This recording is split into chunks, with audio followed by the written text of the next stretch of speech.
నమస్తే టిఆర్ నిజం, నేను మీ రమేష్. ఈరోజు మార్నింగ్కు స్వాగతం.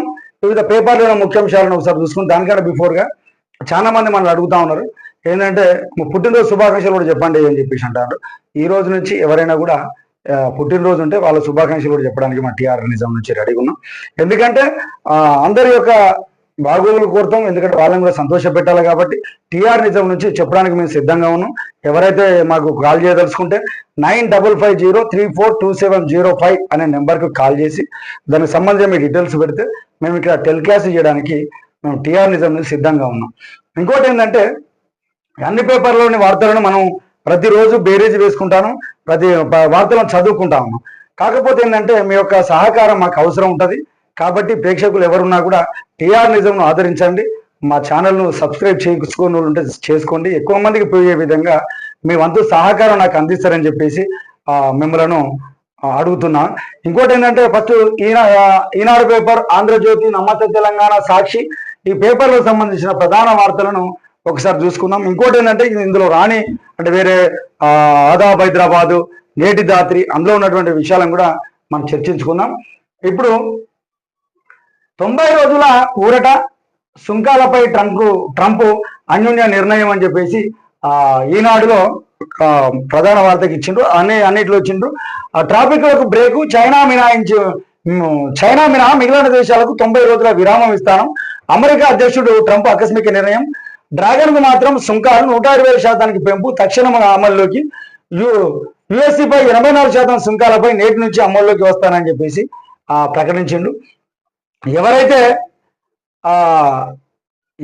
వాళ్ళు ఉన్నారో వెంటనే వెళ్ళిపోవాలి, లేదంటే 86,000 చెల్లించాలి. ఎవరు దేశ బహిష్కరణ ఆదేశాలు అందుకున్నటువంటి వ్యక్తులు ఎవరైతే ఉన్నారో వాళ్ళు ఈ దేశం విడిచి ఎమ్మటే పోవాల్సిన అవసరం, లేకపోతే మాత్రం ఒక్క రోజుకి 86,000 రూపాయలు చొప్పున ఇస్తామని చెప్పి వాళ్ళ మీద జరిమానా వేస్తామని చెప్పేసి ట్రంప్ ఇచ్చిండో. ఆయన ఏదైతే సుంకాలు విడిచినో 90 రోజుల వరకు విరామం ఇస్తామని చెప్పేసి ఒక ప్రకటించింది. ఏదైతే ట్రంప్ అమెరికా అధ్యక్షుడిగా ఉన్న కాడి నుంచి కొత్త పాలసీలు, కొత్త నిర్ణయాలతోటి వేరే దేశాల నుంచి వచ్చిన వాళ్ళు కొంచెం సతమతం అవుతా ఉన్నారు. అక్కడ పౌరసత్వం ఉండాలని చెప్పేసి అంటారు. ఎవరైతే పరిష్కరించారో వాళ్ళకి మాత్రం తక్షణమే వెళ్ళిపోవాలి, ఈ నిబంధనలు మీకు వర్తిస్తాయి, లేని పక్షంలో మాత్రం ఒక్కొక్కరి పైన 86,000 రూపాయల జరిమానా విధిస్తామని చెప్పేసి ట్రంప్ ఒక చెప్పిండు. ఇంకోటి ఏంటంటే నిన్న సంబంధించి రాహుల్ గాంధీ నాయకత్వంలో పార్టీని ఓడించాలి అని చెప్పేసి ఒక మాట ఇచ్చిండు. ఏఐసిసి కార్యక్రమంలో మీటింగ్ జరిగింది. అందులో మన రేవంత్ రెడ్డి గారు మాట్లాడుతూ ఒక విషయం అన్ని పేపర్లలో ప్రధాన వార్తగానే ఇచ్చింది. అది బ్రిటిషర్ల కంటే భాజపా అనేది చాలా ప్రమాదకరంగా ఉన్నది. రాహుల్ గాంధీ నాయకత్వంలో ఆ పార్టీని బలోపేతం చేస్తాం. ఏఐసిసి సమావేశంలో సీఎం రేవంత్ రెడ్డి అని చెప్పేసి ఈనాడు పేపర్లో ఇచ్చిండ్రు. ఆంధ్రజ్యోతిలోనే బ్రిటిష్ వారి కంటేనే బీజేపీ నేతలు ప్రమాదకరం అని చెప్పేసి అందులో ఇచ్చిండ్రు. సేమ్ ఇక్కడ కూడా అదే ఇచ్చిండ్రు. అది ఏఐసిసి సంబంధించినటువంటి మీటింగ్ లో ఎవరైతే పనిచేయలేరో, పార్టీకరంగా ఎవరైతే పనిచేయలేరో వెంబట వైద్యుల గండి అని చెప్పేసి ఆ మీటింగ్ లో వాళ్ళు అన్ని చెప్తా ఉన్నారు. ఇది బ్రిటిషర్ల కంటే బీజేపీ చాలా డేంజరస్ అని చెప్పేసి రేవంత్ రెడ్డి గారు ఆ మాటలు చెప్తా ఉన్నాడు. ఇప్పుడు ఏ పార్టీ వచ్చినా కూడా ప్రజలకు మేలు జరగాలి, కానీ ఏ పార్టీ వచ్చినా కూడా ఈ రోజు మేలు జరుగుతులే అని చెప్పేసి ప్రజలు కోరుకుంటా ఉన్నారు. ఎందుకంటే రాజ్యాంగం ఇంతకుముందు రాజరిక వ్యవస్థ ఉండే, రాజరిక వ్యవస్థ నుంచి బయటకు వచ్చి పెద్ద రాజ్యాంగాన్ని రాసుకున్నారు. ఆ రాజ్యాంగానికి అనుకూలంగానే ఇక్కడ ఉన్నటువంటి ప్రభుత్వాలు పనిచేయాల్సిన అవసరం ఉంటుంది. కానీ ఆ రాజ్యాంగం 10 సంవత్సరాలకు పరిమితం చేసి 10 సంవత్సరాలలో ఇక్కడ ఉన్నటువంటి వ్యవస్థను మొత్తం మార్చాలి. ఎవరైతే అణగారిన వర్గాలు ఉన్నారో, ఎవరైతే నెట్టివేయబడ్డారో వాళ్ళకు కూడా ఆర్థికంగా సమన్వయం పాటించాలి. వాళ్ళ రిజర్వేషన్లు ఇప్పుడు ఏవైతే ఇస్తానో ఈ 10 లోపల అమలు చేయాలని చెప్పేసి ఆ రోజు రాజ్యాంగం రాసుకున్నారు. కానీ ఈ 75 ఏళ్ల స్వతంత్ర జీవితంలో ఏ పార్టీలు కూడా ఈ రాజ్యాంగ ఫలాలను సంపూర్ణంగా అమలు చేయలేదు. ఎవరే మాటలు మాట్లాడినా కూడా ప్రజలను ప్రలోభ పెట్టడానికి మాత్రమే పనిచేస్తానే తప్ప ఎవరికి మాత్రం ఇంతవరకు లాభం జరగలేదు. గతంలో ఇందిరమ్మ రాజ్యం అని చెప్పేసి అంటే కొద్ది మందికి లాభం చేకూరింది అని చెప్పేసి కొద్దిమంది అంటారు. అప్పుడు ఎస్సీ ఎస్టీలకు సంబంధించి ఇండ్లు కట్టించింది ఆమె, భూములు ఇచ్చింది ఆమె అని చెప్పేసి ఒక వెనుకడ ఉన్నది. ఈ దళిత గిరిజన సామాజిక వర్గాలంతా ఇందిరమ్మను తల్లితో సమానంగా పోల్చిండ్రు. కానీ ఈ 75 ఏళ్ల స్వతంత్ర జీవితంలో ఈ రోజు కూడా వాళ్ళ జీవితాలు ఏమాత్రం మారలేదు. ఎందుకంటే ఎక్కువ కాలం కాంగ్రెస్ ప్రభుత్వం పరిపాలన చేసింది, బీజేపీ ప్రభుత్వం పరిపాలన చేస్తుంది. కానీ ఎవరి జీవితాలు మాత్రం మారలేదు. కానీ ఎవరు మాట్లాడినా రాజకీయాలకు వాళ్ళు మాట్లాడతారు. కాకపోతే సంబంధించిన పార్టీ ప్లీనర్కి వాళ్ళకి సంబంధించిన దాంట్లో మాత్రం రేవంత్ రెడ్డి గారు ఆ మాటలు మాట్లాడుతూ ఉంటే చూద్దాం ఏందని చెప్పేసి. బ్రిటిష్ వారి కంటే కూడా బీజేపీ అనేది చాలా ప్రమాదకరమైనది ఉన్నది. వాటి తరిమి కొట్టినట్లుగా బ్రిటిష్ వాళ్ళని అయితే ఏ విధంగా అయితే తరిమి కొట్టినామో బీజేపీ పార్టీని ఆ విధంగా ఓడించాల్సిన అవసరం ఉంటుంది. తెలంగాణలో ఆ పార్టీని అడుగు పెట్టని ఇవ్వము. గాడ్సే ఆలోచనలను వ్యాప్తికి ప్రయత్నిస్తున్న మోదీ ఆయనపై వ్యతిరేకంగా రాహుల్ ఆధ్వర్యంలో పోరాటం చేస్తాం. పటేల్ తెలంగాణ స్వతంత్రం తెచ్చిండు. సోనియమ్మ తెలంగాణ రాష్ట్రం తెచ్చింది. తెలంగాణలో కులగణన చేసి చూపించడం. 25 లక్షల మందికి 21,000 కోట్ల రుణమాఫీ చేశాం.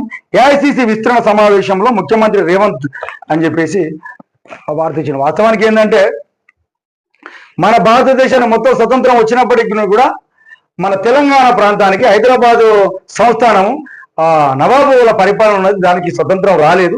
ఇప్పుడు మన పటేల్ సర్దార్ వల్లభాయ్ పటేల్ ఆయన యొక్క కరిష్మా ఆయన యొక్క పోరాట పటిమతోటి హైదరాబాద్ను భారతదేశంలో విలీనం చేసి అప్పుడు దేశాన్ని స్వతంత్రం తెచ్చిండు.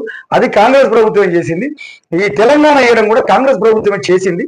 ఆ సోనియమ్మ నాయకత్వంలో మన్మోహన్ సింగ్ ఆధ్వర్యంలో ఆ కాంగ్రెస్ ప్రభుత్వం ఒక కరిష్మతోటి ఆ తెలంగాణ వచ్చిందని చెప్పేసి అది చెప్తా ఉన్నాడు. ఇంకోటి 25 లక్షల మందికి 22,000 కోట్ల రుణమాఫీ చేసినాం అని చెప్పేసి మాట్లాడుతూ ఉన్నాడు. ఒకసారి చూద్దాం. ఇది బీజేపీ నేతలు బ్రిటిష్ వారి కంటే ప్రమాదకరం సీఎం రేవంత్ రెడ్డి అన్నారు. ఆనాడు అందరూ బ్రిటిష్ వారు అందరూ ఒకటే బ్రిటిష్ వారికి వ్యతిరేకంగా తరిమి కొట్టారు. ఇప్పుడు కూడా రాహుల్ గాంధీ నాయకత్వం అందరూ ఒకటే దేశవ్యాప్తంగా బీజేపీని ఓడగొడదామని చెప్పేసి పిలిపించిండ్రు. మోదీ పరిహారంపై పోరాడానికి అందరూ సిద్ధంగా ఉన్నారు. బీజేపీని ఓడించే బాధ్యత దేశవ్యాప్తంగా ఉన్న గాంధీ వాయువు కాంగ్రెస్ కార్యకర్తలు తీసుకోవాలని చెప్పేసి కోరారు. తాము తెలంగాణ రాష్ట్రంలో బీజేపీని అడుగు పెట్టనివ్వబోనని చెప్పేసి అంటారు. చూడాలి ఏం జరుగుతుందో చూడాల్సిన అవసరం ఉంటుంది. మరి బీజేపీ అనేది చాలా ప్రమాదకరమైన పార్టీ. దాన్ని మాత్రం ఓడియాలని చెప్పేసి అంటాను. ఎవరైతే పని చేస్తలేరో వాళ్ళు మాత్రం పార్టీ నుంచి వెళ్ళిపోండి. పార్టీకి అన్న 100 కాలు పనిచేయాలి. పనిచేయని వాళ్ళు వెళ్ళిపోండి అని చెప్పేసి దానికి సంబంధించిన దాంట్లో ఖర్గే గారు మాటలు చెప్పారు. కాంగ్రెస్ పార్టీ కార్యక్రమాల్లో పాల్గొనని తమ బాధ్యతలను సరిగా నిర్వర్తించిన నేతలు తప్పుకుంటే మంచిదని చెప్పేసి ఏఐసిసి అధ్యక్షుడు, కాంగ్రెస్ పార్టీ అధ్యక్షుడు, నేషనల్ పార్టీ అధ్యక్షుడు ఖర్గే గారు మీటింగ్ లో మాట్లాడిండు. అందరి న్యాయమే జాతీయవాదం, అణచివేత గురైన వారికి సామాజికంగా కాపాడమే కాంగ్రెస్ సిద్ధాంతం. దురదృష్టవశత్తు నాడు దేశ స్వతంత్ర ఉద్యమాన్ని వ్యతిరేకించినటువంటి వారు ఇప్పుడు జాతీయవాదం గురించి మాట్లాడుతున్నారు. భారత్ లౌకిక దేశంగా ఉంటుందని సర్దార్ పటేల్ ఆనాడే స్పష్టం చేసిండు. భిన్నత్వంలో ఏకత్వం మన దేశ ప్రత్యేకత. ప్రాంతం, కులం, మతం, భాష ఆధారంగా వివక్ష ఉండకూడదనేది కాంగ్రెస్ సిద్ధాంతం. దానికి కట్టుబడి ఉంటాం. ఎస్సీ ఎస్టీ బీసీలకు సప్లాన్ కోసం దేశంలో చట్టం చేస్తాం. ప్రైవేట్ విద్యా వ్యవస్థలో ఎస్సీ ఎస్టీ బీసీలకు రిజర్వేషన్ కల్పించే చట్టాన్ని పకడ్బందీగా అమలు చేస్తాం కాంగ్రెస్ తెలిపింది. బీజేపీ ప్రభుత్వంలోని నేతలు వ్యక్తిగత ప్రయోజనాల కోసం భారత విదేశాంగ విధానాన్ని తాకట్టు పెట్టారని బలహీన నాయకత్వంలో దేశ ఆర్థిక వ్యవస్థ దెబ్బతింటుందని చెప్పేసి ఈ మాటలు మాట్లాడుతాండ్రు. ఎవరైనా ఎస్సీ ఎస్టీ బీసీలు అనేది మొత్తం లేవనెత్తుతా ఉన్నారు. కానీ ఏ పార్టీలు కూడా ఈ రోజు వరకు ఎస్సీ ఎస్టీ బీసీల ఆర్థికంగా ఎదగడం కోసం ఎవరు పనిచేసినట్టు అనిపిస్తలేదు. ఎందుకంటే ఇప్పుడున్నటువంటి వ్యవస్థలో ఏ పార్టీలు కూడా అగ్రవర్ణాల చేతిలోనే ఉన్నాయి. ఇప్పుడు బీఆర్ఎస్ ఏమో వెలుమల చేతిలో ఉన్నది, కాంగ్రెస్ ఏమో రెడ్ల చేతిలో ఉన్నది, బీజేపీ కూడా ప్రజెంట్ రెడ్ల చేతిలో ఉన్నది. ఏ పార్టీలు ఉన్నా కూడా రెడ్ల చేతిలోనే ఉన్నాయి. కాకపోతే కాలగ్రహణంగా వాళ్ళకు చేస్తామని చెప్పేసి అంటారు. కానీ ఇంతవరకు వాళ్ళు ఉపయోగించారు. ఈ సప్లాన్ అని చెప్పి ఎస్సీ ఎస్టీ సప్లాన్ అని చెప్పేసి ఎప్పటించో పెడతా ఉన్నారు. కానీ ఎంతమంది కుటుంబాలు లబ్ధి చేకూరినాయి, ఎంతమంది కుటుంబాలు దానికి లాభపడ్డారు, ఎంతమంది ఆర్థికంగా నిలదొక్కుకోగలిగారో ఆలోచన చేయాలి. పేరుకు మాత్రమే పేపర్లలో ఎస్సీకి ఇంత కేటాయించడం, బీసీలకు ఇంత కేటాయించడం ఒక కమిషన్ ఏర్పాటు చేసేది తప్ప ఏ ప్రభుత్వాలు కూడా వాళ్ళు సక్రమంగా అమలు చేయలేదు. వాళ్ళ యొక్క ఎదుగుదలకు ప్రయత్నం చేయలేదు. ఇంకోటి కూడా చూసుకుంటే ఈ కేంద్రంలో విద్యా హక్కు చట్టం అనేది ఒక చట్టం తెచ్చిండు. దాన్ని అమలు చేయాలని చెప్పేసి పకడ్బందీగా అమలు చేయాలని చెప్పేసి చట్టం తెచ్చినటువంటి దాన్ని ఈ రోజు వరకు రాష్ట్రాలు అమలు చేయకపోవడానికి అసలు వ్యత్యాసం ఏందో ప్రభుత్వాలు ఆలోచన చేయాలి, రాజకీయ నాయకులు ఆలోచన చేయాలి. చాలా వరకు ఏం చేస్తాయి ప్రభుత్వాలన్నీ మేము విద్య కోసం మస్తు ఖర్చు పెడతాం, వైద్యం కోసం మస్తు డబ్బులు ఖర్చు పెడతామని చెప్పేసి అంటాం. మరి విద్య కోసం అంత డబ్బులు ఖర్చు పెట్టేటువంటి సందర్భంలో, విద్యను బలోపేతం చేసిన సందర్భంలో మీ పిల్లలను, మీకున్నటువంటి పిల్లలను ఆ స్కూళ్ళలో ఎందుకు చదివించలేకపోతా ఉన్నారు?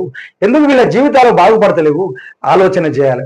ఈ రోజు గవర్నమెంట్ హాస్పిటల్లో ఎంతమంది ట్రీట్మెంట్ చేసుకుంటున్నారు, ఏ విధంగా వాళ్ళ సౌకర్యాలు ఉన్నాయి, ఎందుకు ఆలోచించలేకపోతాను? ఏదో పేపర్లో మాత్రం ఇంత పెద్ద ప్రకటనలు ఇచ్చేసి మేము ఆర్భాటంగా చేస్తామని చెప్పేసి అన్ని పార్టీల నాయకులు చెప్తారు, కానీ ఏ ఒక్కరికి మాత్రం ఇంతవరకు న్యాయం జరగలేదని చెప్పేసి అనిపిస్తాను.